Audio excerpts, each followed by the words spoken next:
It'll be also on the feast of a young Eucharistic martyr. So, there's a parlor game also with that. There's certain names out there like Saint Hermenegilda, Saint Stanislaus, Saint Tarcisius, who was a very young boy, who lived under Emperor Valerian in the 1st century when this new Christian sect were being murdered left and right in Circus Maximus and other places. And so there were several people who wanted to receive the Eucharist from their local bishop in Rome or local leader in Rome.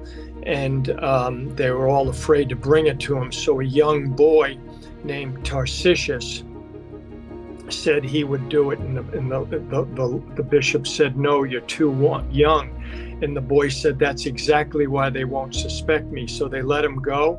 He had a consecrated host around his neck in their version of a pyx, and some other boys saw it. They saw him guarding it. They wanted it, and they killed him. So, and then there's another name, Saint Pancras, and then there's Blessed Imelda Lambertini, who that's kind of my bet, if we want to get into speculation, because Imelda Lambertini falls absolutely in line with the events that happened at Garabandal. For those that are familiar, that Conchita received a mystical Eucharist from an archangel that just appeared on her tongue.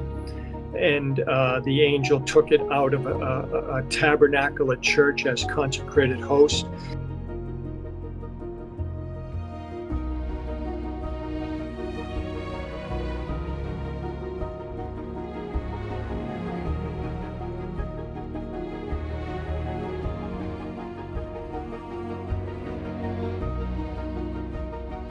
And then there was a very young girl by the name of Imelda Lambertini in the 14th century in Italy that wanted to receive First Communion. She was too young, and the bishop forbade her from receiving it. So when she was in church for a class that was receiving the First Communion, a Eucharist mystically appeared on her tongue, flew out of the chalice, and mystically appeared on her tongue, and she consumed it, and she died on the spot.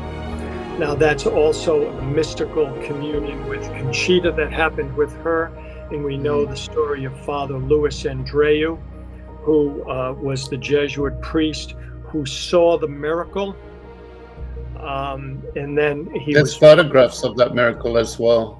It's all over the internet. Absolutely.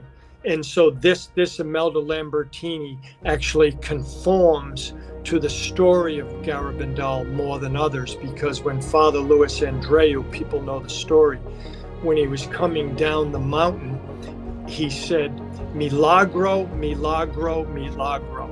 He had seen the miracle, that he had been given a mystical glimpse of it.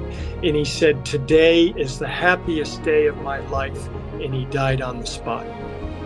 So little Imelda Lambertini, who was the patron saint of First Communicants, she actually received a Eucharist and died of mystical joy from receiving it. Wow. And what day is her feast day? What you ready? Is it? You ready?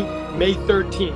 No, we say, how about them apples? May 13th, little Imelda Lambertini.